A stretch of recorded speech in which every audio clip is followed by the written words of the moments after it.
네, 안녕하세요. 최승윤 작가입니다. 오늘은 인구가 줄어들어도 부동산 가격이 올라가는 이유에 대해서 말씀을 드리도록 하겠습니다.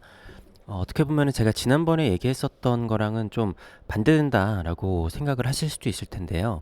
인구가 감소하는 거는 부동산 가격이 하락하게 되는 중요한 요인이기도 해요. 하지만 인구가 감소한다고 하더라도 부동산 가격은 올라갈 것 또한 어떻게 보면 기정사실이기도 합니다. 뭐 실례로 대구 같은 경우에는 2010년 초반대부터 인구가 실제로 줄어들기 시작했지만 2010년대 초반대부터 역시 부동산 가격도 상승하기 시작했었습니다. 자, 이러한 과정들을 제가 하나의 쉬운 예시로 들자면요. 바로 사람이 죽어가는 과정과 같다라고 볼 수 있겠습니다. 그러니까 우리나라도 지금 인구가 줄어들어 가지고 나중에는 대한민국 사람 자체가 이제 뭐라고 해야 되지? 민족 자체가 없어질 거라고 하잖아요. 마찬가지로 지금 우리는 사람이 죽어가는 것하고 비슷한 과정을 겪고 있다라고 볼 수 있겠습니다. 자, 그 이야기를 하나하나 이렇게 좀 뜯어가지고 이야기를 드려보도록 하겠습니다. 자, 일단은 그 지역에서 집이 필요한 사람이 100명인데 공급이 130이다. 이렇게 되면은 공급이 많으니까 이 집값은 떨어지겠다라고 생각하실 수도 있어요. 국가 전체로 봤었을 때는 집값이 떨어진 거나 마찬가지인 상황이 올 수도 있습니다. 자, 이 130개의 집에서 사람들이 공평하게 이렇게 분포가 평등하게 되어서 있는다라고 하면은 이게 전체적으로 집값이 떨어질 수도 있을 거예요. 그런데 실제로는 어떻게 되냐면요. 자, 130개의 집이 이렇게 있다라고 하면은 그냥 쉽게 얘기해서 여기에 사람들이 몰리게 됩니다. 이 100명의 사람들이 모두 다 여기로 들어가려는 전쟁이 벌어지게 되는 거예요. 자, 이러면 생각할 수 있습니다. 아니, 왜 굳이 그냥 저쪽에 좀 여유로운 데 가서 살지라고 생각하실 수 있을 텐데, 이거는 쉽게 얘기해서 지금 우리나라 전체에서 서울 수도권으로 모든 사람들이 몰려오는 거랑 같은 이치입니다.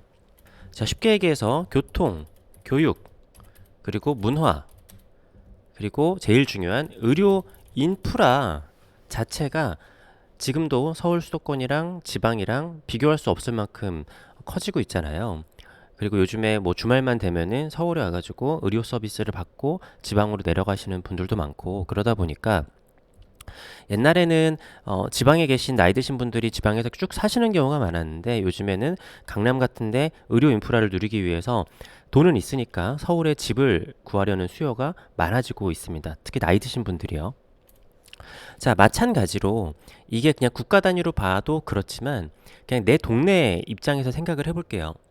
내가 별로 좋지 않은 입지에 살고 있었어요. 근데 이쪽이 갈수록 사람들이 빠져나가는 거예요.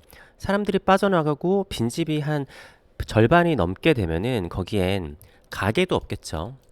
뭐 편의점 같은 것도 없고 병원은 당연히 없을 것이고요. 아무것도 없고 점점점 이게 슬럼화가 되어 갑니다. 이거는 일본에서도 먼저 나타난 현상이기는 하지만 자, 우리도 지금 잘 생각해 보면요. 우리가 부동산을 생각했었을 때는 대부분 아파트 중심으로 생각을 하는 경우가 많이 있어요. 그런데 우리나라에도 시골에 가면은요. 빈집들이 굉장히 많습니다. 그 지역에 살던 어르신들이 돌아가셔가지고 시골의 빈집들이 우리나라에도 뭐 일본 못지않게 많이 있어요. 우리가 뭐 중국 보면서 저쪽에도 빈집들이 저렇게 많은데 저거 분명히 터진다라고 하겠지만 이게 무슨 제가 어떤 개념을 알려드리려고 하는 거냐면은 우리는 애초에 시골 빈집은 부동산이라는 개념 자체에 포함시키질 않아요. 야, 그거 어차피 누가 사람 사는 곳이야? 거기 어차피 사람 사는 데 아니야. 우리가 얘기하는 부동산은 중심지에 있는 뭐 주택이나 빌라, 아파트 이런 걸 얘기를 하는 거지. 시골의 빈집은 부동산이라고 생각하지 않는단 말이에요. 근데 시골에도 사람들이 많았을 때는 지금의 시골 빈집도 그 당시에는 부동산이었습니다. 이 개념이 인구가 늘어나게 되면은요, 인구가 줄어들게 되면은요, 도심에서도 벌어지고 있는 거고 지금도 벌어지고 있어요.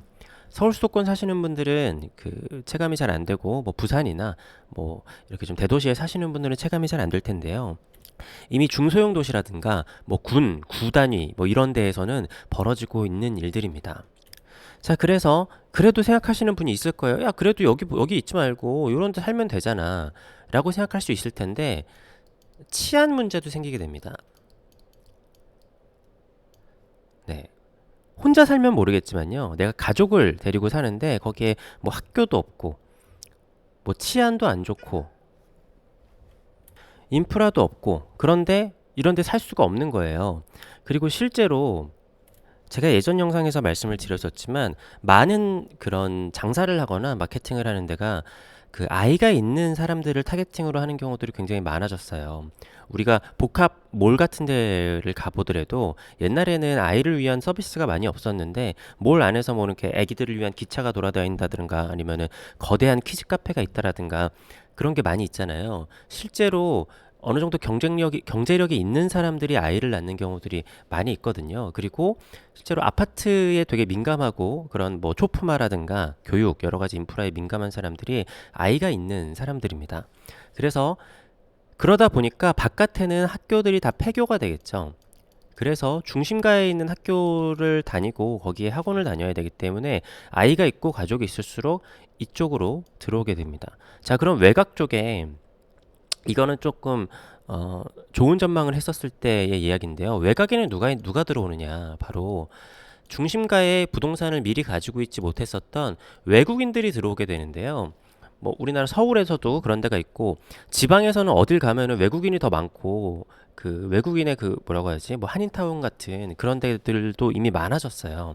자, 외국인들이 여기를 채우게 되면은요. 여기는 한국인들이 기피하게 됩니다. 그리고 그런 데 가면은 뭐 꼭 그런 건 아니지만 한국 사람들끼리 얘기하는 건 여긴 싸움도 많이 벌어지고 막 칼부림도 나고 위험한 동네다라는 생각이 드러나기 때문에 이 중심화 현상이 지속되면 지속될수록 바깥에는 사람들이 잘 살지 않아요. 이걸 전체적으로 봤었을 때 아니면은 작게 봤었을 때도 마찬가지인데 서울 수도권 중심으로 몰려오게 되고 지금 국토의 많은 부분이 텅텅 비게 되는 그런 거랑 비슷한 겁니다. 지금은 소수 남아있는 노인분들 때문에 좀 인구가 있는 경우가 있겠지만 앞으로 조금 더 시간이 지나게 되면은 소멸되는 곳들이 굉장히 많아질 거예요. 그러면은 거기에도 분명히 사람이 살던 집과 여러 가지들이 있었는데 그 부동산들은 그냥 순식간에 날아가게 되는 겁니다. 예전에 어떤 분이 유튜브에서 그런 얘기를 하셨는데 아니 뭐 인구 줄어든다고 부동산 뭐 가격이 떨어지는 게 말이 되냐. 그래서 무슨 소린가 들어봤는데 그 사람 얘기는 아니 부동산 강남 3구랑 용산 살 거지 딴 데가 부동산이야? 이런 얘기를 하더라고요. 네. 그러니까 이러한 저의 지금 얘기를 했었던 사람이 죽어가는 과정이랑 같다라는 게, 자, 사람이 몸의 기능이 망가져갈 때 제일 먼저 망가지는 것들이 이제 이런 손끝, 발끝, 이런 데들이 점점점 망가져 갑니다. 그러면서 가장 마지막까지도 피가 이렇게 돌고 이런 데가 뇌하고 이렇게 심장계통이에요. 근데 이건 어떻게 보면은 당연합니다. 몸에서 내가 에너지 자체가 적은데 손끝, 발끝 같은 데다가 이렇게 피를 보내는 거를 더 우선시 하다가는 여기 심장이 멈춰버리면은 그냥 사람이 죽는 거잖아요. 뇌가 멈춰버리면 사람이 죽는 거잖아요. 그렇기 때문에 자기의 있는 모든 역량을 뇌하고 심장만이라도 살리기 위해서 집중시킬 수밖에 없어요. 그러다 보니까 이제 좀 돌아가시기 얼마 안 남은 분들을 보면은 손이랑 발끝 같은 데는 엄청나게 차갑습니다. 그리고 내가 정신은 멀쩡하지만 물론 나중에는 이제 당연히 젊었을 때보다는 잘 안 돌아가기는 하겠지만 몸은 못 움직이더라도 마지막까지 말을 하거나 눈을 뜨거나 이런 것들은 할 수가 있어요. 그러니까 바깥쪽부터 먼저 이제 사실 사람의 이제 생명이 멈춰 나가고 그 다음에 이제 진짜로 심장이 멈췄을 땐 심장은 멈추지만 마지막까지도 뇌는 어느 정도 뭐 1분이라든가 2분 정도 살아있다라고 하잖아요. 이 안에서도 똑같은 현상이 벌어지고 있는 겁니다. 뇌의 그 중요하지 않은 부위부터 먼저 서서히 굳어가고 그 다음에 마지막까지 뭐 어떤 데인지 모르겠지만 거기까지 마지막까지도 살아있을 수도 있겠죠. 그래서 이쪽은 거의 죽어 있는 상태인데 뭐 뇌나 이런 데에서는 마지막까지도 아주 소수지만 새로운 세포도 태어나고 그런 과정이 진행이 되는 겁니다. 자, 그래서 이걸 말로 정리를 하자면요. 인구가 줄어들수록 슬럼화 되는 곳이 많아진다. 그렇게 되면은 내가 중심가로 가고 싶어서 가는 것도 있겠지만 사실은 중심가로 내몰리게 되는 거예요. 내몰리게 되는 사람들. 왜냐? 바깥쪽은 봤었을 때 내가 봤을 때 사람이 살 곳이 아닌 것 같은 생각이 들잖아요. 그러면은 그쪽은 부동산이 뭐 폭락하거나 아니면은 거의 가치가 없는 정도의 가격이 될 수도 있고요. 그렇게 되면은 뭐 할렘가나 뭐 미국의 그런 데나 뭐 이렇게 뭐 남미나 이런 데 가더라도 부자 동네하고 부자 동네가 아닌 데하고 굉장히 차이가 크잖아요. 그러니까 관광객이 돌아다닐 때도 가야 될 때가 있고 가면 안 되는 데가 있고, 왜냐면 여기 가면 진짜 총 맞아 죽을 수도 있으니까. 사람이 자신의 안전이 걸리는 문제이기 때문에 여기 집 많으니까 그냥 나는 유유자적하게 살래 하는 게 안 되는 거죠. 그리고 의료 서비스나 여러 가지들. 그래서 여러 가지를 합리적으로 생각했었을 때는 중심가로 가고, 지금도 많은 사람들이 서울 경기권의 중심가로 가고 있는데 그게 사실 지금 현상에서는 합리적으로 생각하면 너무나 당연한 거예요. 그런 것도 있습니다. 오히려 내가 월세를 좀 비싸게 서울 한복판에 산다고 하더라도, 그러면은 내가 그냥 신발 쓰레빠 신고 밖으로 나가면 편의점도 있고 약국도 있고 병원도 있고 모든 게 다 있어요. 그리고 지하철 타고 다니면은 다 할 수 있잖아요. 오히려 내가 지방 살면은 내 차도 있어야 되고 돈이 더 들어갈 수도 있단 말이에요. 그래서 경제력이 안 되는 사람들이 오히려 더 중심가에 살아야 할 이유가 많습니다. 자, 그러니까 경제력이 높으나 떨어지나 중심가에 사는 게 오히려 효율적입니다. 네, 요거는 다큐가 그 1시간짜리 공중파에서 만든 다큐가 있는데 나중에 시간이 되면 한번 봐보세요.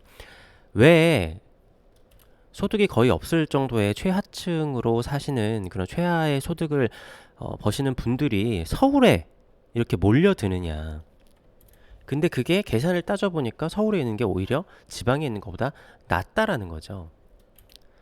자, 그리고 돈이 많으면 많은 사람일수록 다시 또 중심가로 오는 게 효율적입니다. 아까 얘기했듯이 지방에 계신 분들이 강남에서 의료 서비스를 편안하게 받기 위해서 강남으로 이사 오는 수요가 생긴다라는 것처럼, 그래서 외곽지는 부동산 가격이 떨어지는 게 아니라 부동산이 사라진다. 그러니까 우리가 지금 시골에 있는 노인분들이 돌아가시고 나서 남은 집 자체를 우리가 거래 주체, 그런 부동산이라고 보지 않는 것처럼 그런 지방에 소멸되는 곳들은 우리가 부동산 자체에 끼워 넣지 않고 사람이 살고 선호하는 집의 부동산만을 얘기를 하는 게 어떻게 보면 맞기 때문에 그러한 개념의 부동산들은 가격들이 올라간다라는 거예요. 더 좁은 지역에 몰려서 살 수밖에 없는 겁니다. 그래서 중심지의 수요는 인구가 줄어들어도 더 늘어나는데, 아까도 말씀드렸지만 내가 아이가 있다라고 했었을 때 인구가 별로 살지 않아서 거기 막 불황자들이 있고 치안이 위험하고 외국인들이 많이 살고, 물론 나중에는 외국인들이 본격적으로 많이 들어오게 되면 외국인이 산다고 꼭 위험한 지역이 되는 건 아니라고 생각해요. 아무튼 그런 데에서 살고 싶지 않을 겁니다. 이거는 되게 중요한, 내가 나 혼자라고 하면은 뭐 그런 데 살아도 되겠지 하겠지만, 가족이 있다라고 하면은 내 자녀를 그런 데에서 살고 싶게 하지는 않을 겁니다. 그리고 이거는 아주 큰 그림으로 봤을 때 지금 우리나라에서도 벌어지고 있는 현상입니다. 아주 작게 아니면 아주 크게 봤었을 때 이런 일이 벌어지는데, 그것들이 더 세분화돼서 우리가 생각했을 때는 저 정도면은 그래도 어느 정도 대도시지 않았나 라고 생각했었던 데에도 이미 벌어지고 있다라는 거죠.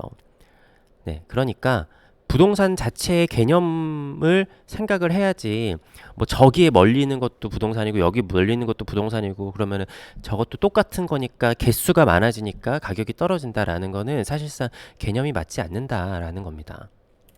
하지만 예전 영상에서 제가 몇 번 말씀드렸다시피 인구가 줄어드니까 부동산 가격이 떨어진다라는 것도 맞는 얘기입니다.